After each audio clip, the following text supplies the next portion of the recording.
kung ano yung natamo ko, mga sugat, mga gasgas at lapnos.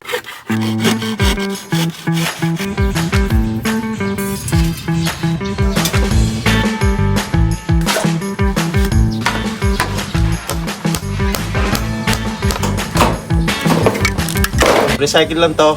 At ang susunod natin gagawin, tulad ito, pupe oh.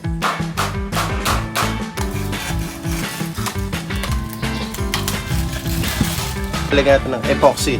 Yung mga butas nga o yung mga pinagpakuan dati ng yero na to. Umipit ako, makita nyo. Gagamitin natin ng gulok para malisan pagkakaipit ng lagari. Sinusubukan natin kinisin yung mga kawayang pinagputol-putol natin.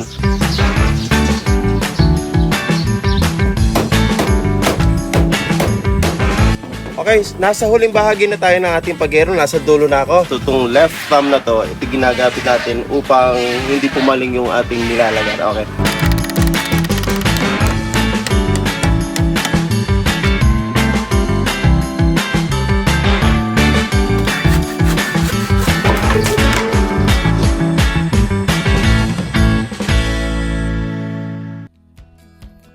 Ngayong araw ay sisimulan na nga natin ang paggawa ng ating kubo. Kung ating pagmamasdan ang ating paligid, napakadaming kalat at napakadumi nga. Kaya ngayong araw, sisimulan ko ang paglilinis sa pamamagitan ng pagdadamo, pagsudsud sa lahat ng kalat na nasa ibabaw ng bakuran, at pagpatag sa mga di patag na lugar tulad ng sementong yan. Gamit ang aking pala at bareta, ito nga ay aking naisagawa.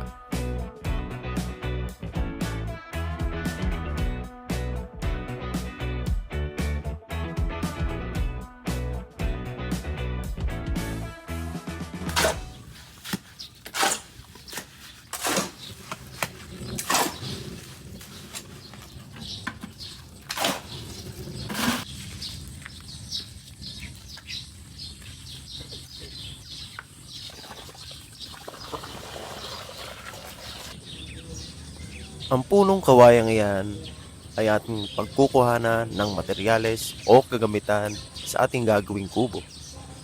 At ito nga ay katabing-katabi lamang ng kubong pagtatuyuan natin. Okay, sa kasalukuyan kung makikita nyo ang itsura ko, ayan. Ako ay nag-aalis ng mga C8 ang kawayan. Ito ang naipon ko sa kasalukuyan, napakadami. At sa likod, ayun, tingnan nyo, ayan yung nahulog. Mula sa taas, inakit ko kanina at ngayon aakit ako muli at ito yung mga sanga pa na naalis ko at tayo ay akit muli.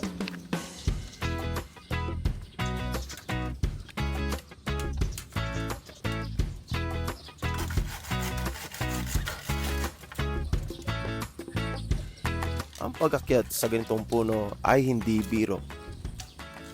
Kaya siniguro kong maging ligtas ang aking trabaho habang sinasagawa ko nga ang paglalagari o pagkuha ng mga kawayan dito.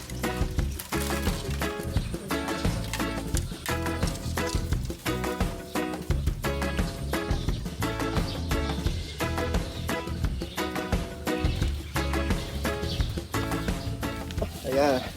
So ngayon, sa paglinis natin ng kawayan, napakita siya yung kung ano yung natamo ko, mga sugat, mga gasgas at lapnos. Okay? So ito yung lapnos na natamo ko sa pagkahatak. So na puwersa o nagkaroon ng friction. So ito na yung mga gasgas, napakarami. So masakit dahil umahapdi. So ngayon, pagpapatuloy natin ang paggawa nating kubo.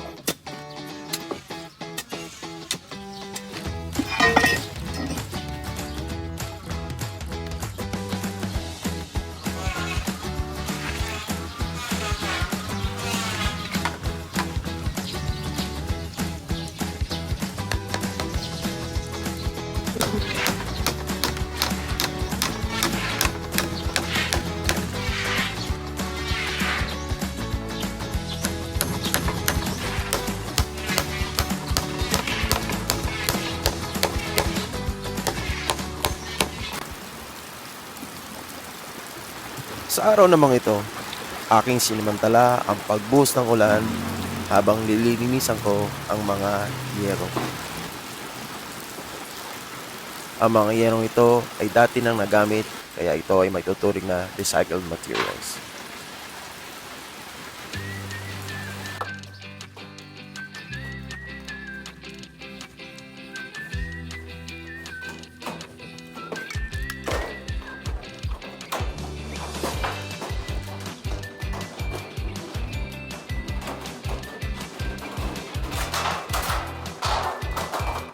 Okay, sa kasalukuyan tapos na nating hiwain lahat ng mga yero. Ito nga yung mga tinatawag na recycled. So recycle lang to. At ang susunod natin gagawin, kung makikita nyo itong mga butas-butas na yan, yan yung dating pinagpakuha ng yero. Ang gagawin natin yan ay medyo papatagin natin at pa-flatten natin yung mga naputas na yero to galing sa pinagpakuhaan. Okay? Gagawin natin. So yung ginagawa natin, gumamit tayo ng martilyo para itong mga kupi-kupi at yung pinagpawa ng dating yero na to na pinaglagyan ng pakoy ating medyo inaayos natin, okay? Tulad ito, kupi oh.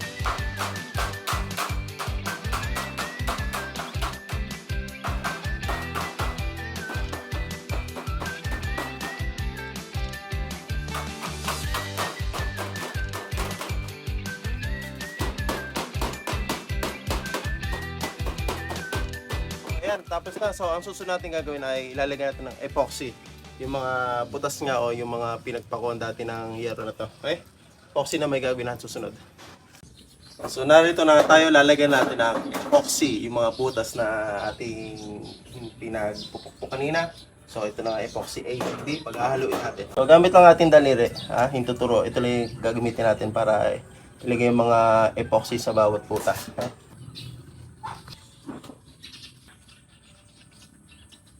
Okay, mga 1 oras o 2 oras, tuyo na to. Matigas na matigas na itong kahit natin epoxy sa butas ng o pinagpakuhan ng dating yero na to. Okay? Ngayong araw naman ay kukuha tayo ng mga pyesa na gagamitin natin sa kubo. Kung makikita nyo yung mga nakalid na kawayan na yan, yan ang ating kukuhanin mga ilang piraso ng kawayan na gagamitin nga natin sa ating atip na kubo. Okay? So gamit ng bolo o gulok ang ating lagari. Aakitin natin yung gawin na yan at puputol natin yung ilang mga kawayan. Okay, tayo umakit.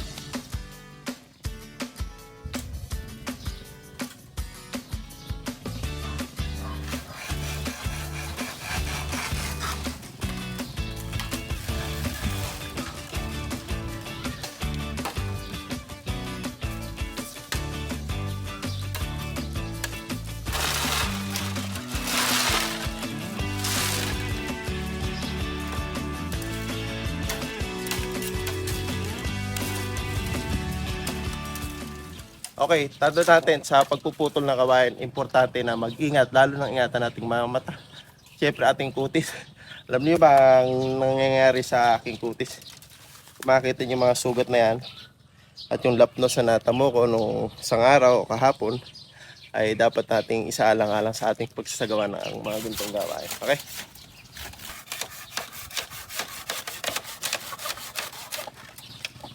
Yan, umipit. Kung sa ganitong pagkakataon, ating gagamitin ng gulok. So, umipit ako, makita nyo. Gagamitin natin ng gulok para malisan pagkakaipit ng lagari.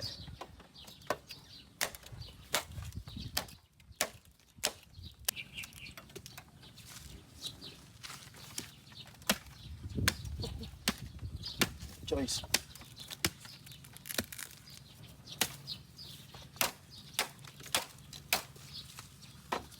Yan, nalis na. Ay, ano natin ang paglalagari. Sa pagputol ng kawayan, hindi lang gulok, kundi lagari din ang kasama natin sa pagputol ng mga ito. Alinghinan, eka nga. Okay, there you go.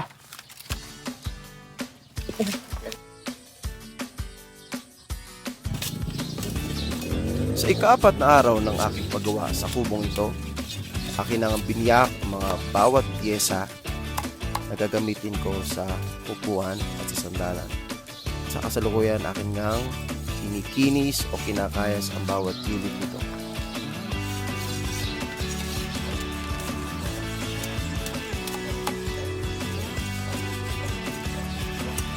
Okay, ang ating ginagawa sa ngayon ay sinusubukan natin kinisin yung mga kawayang pinuputol-putol natin.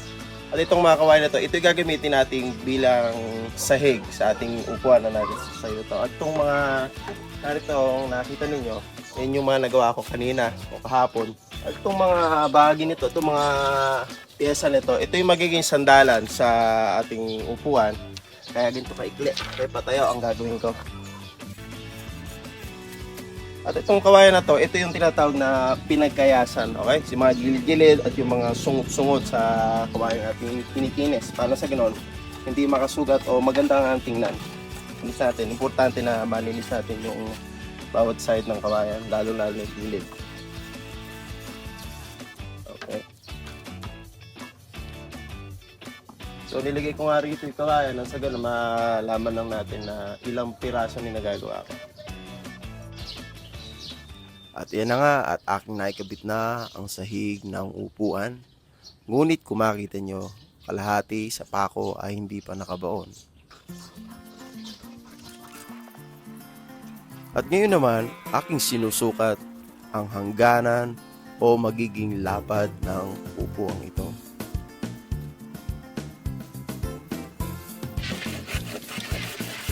At matapos ko ngang masukat ang bawat isa, ay akin ang isa-isang lalagarin ang mga ito. At sinisiguro ko ang magiging pantay-pantay ang bawat putol sa pamamagitan ng kaliwang hinlalaki ko bilang guide. Okay, sa pagpuputol ng mga kahoy, meron tayong tinatawag na guide. So itong left thumb na to, ito ginagamit natin upang hindi pumaling yung ating nilalagar. Okay, for example, ganito. Ayan, simple lang. Tapos alisin na natin.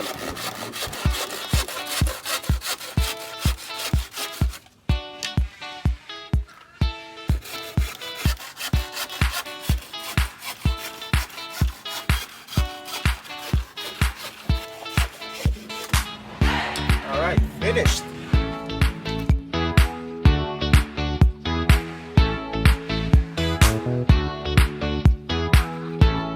So ayan, nakalatag na yung sahig natin, pero kung mapapansin niyo may mga pako nakausli pa. So pinako ko na yung sahig, yung kawayan, ngunit kalahati libiran ko at ngayon ibabao na nga natin sila. Okay, nang sabay-sabay. Okay? So ganun ang ating diskarte, sabay-sabay natin pupupukain hanggang mabaon lahat ang mga pako na sa hilera ng upo na to. Okay?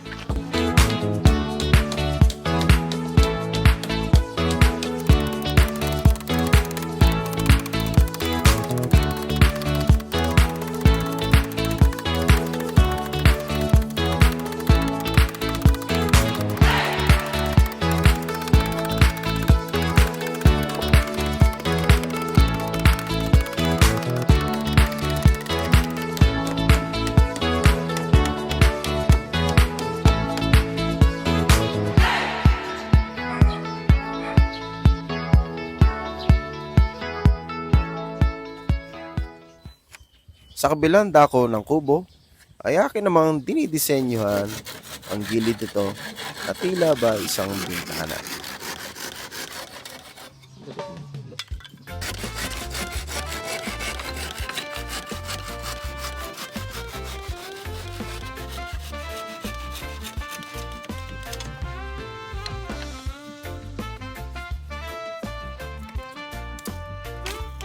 Katulad ng ginawa ko sa kabila, pinuputol ko na rin ang hangganan o magiging lapad nito. Ngunit ang isang ito ay hindi upuan, kundi maliit na higaan. Okay, sa pagkakataon ito, natapos natin nga ang pagpuputol sa mga gilid-gilid at lalagyan natin ng tinatawag na tawag ito ay capping. Okay? Yung gilid na yan, manakit ang gilid na yan, tatakpan natin ng kalahating kawayan. So binyak ko yung kawayan, kung makita nyo, ayan o, binyak ko. At ilalagay natin dito para magandang tingnan. Parang ganito. Ayan, ganyan magiging yari niyan. Okay? Matapos nga nating mahugasan o malinisan ang bawat yero, sukatin at gupitin ang mga ito. At syempre, atin din tinakpan ang mga butas dahil ito nga ay recycled materials. At narito na nga tayo sa ikalimang araw ng ating gawain upang pinturahan nga ang mga ito. At sa sandaling matuyo nga ang mga yero, dali-dali na natin itong ikakabit o ipapako sa kubo.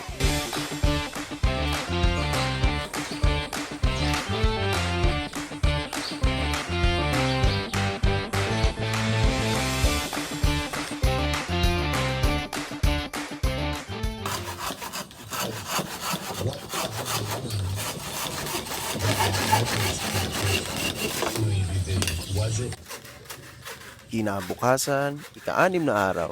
Ito na nga ang araw na kung saan lalagyan natin ng atip o yero ang ating kubo. Ngunit bago ko isagawa ang paglalagay ng atip, aalisin ko muna ang sobra sa sukat ng trusses ng kubo.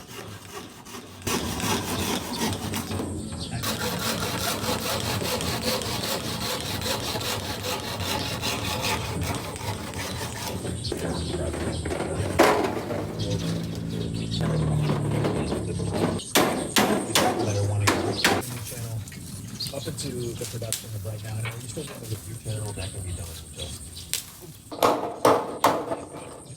Yeah.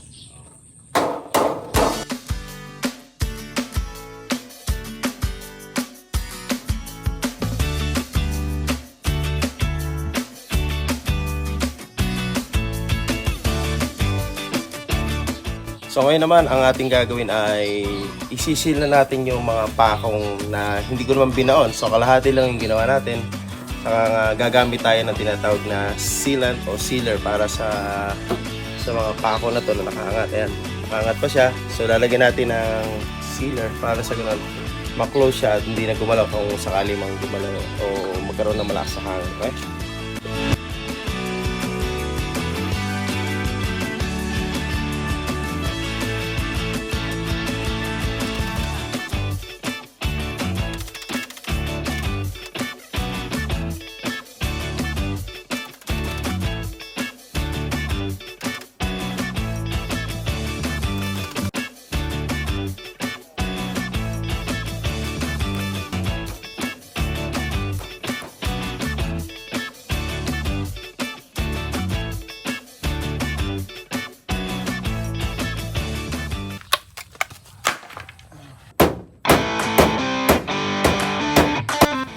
Okay, narinig niyo ba yan? Itong mga detalye na lang at mayayari na tayo sa ating paggawa.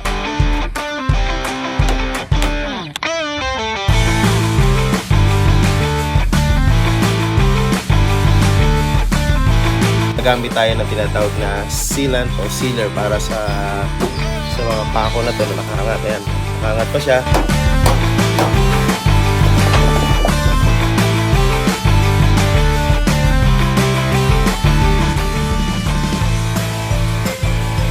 Pero may ipapakita ko sa inyo na isang hiwaga sa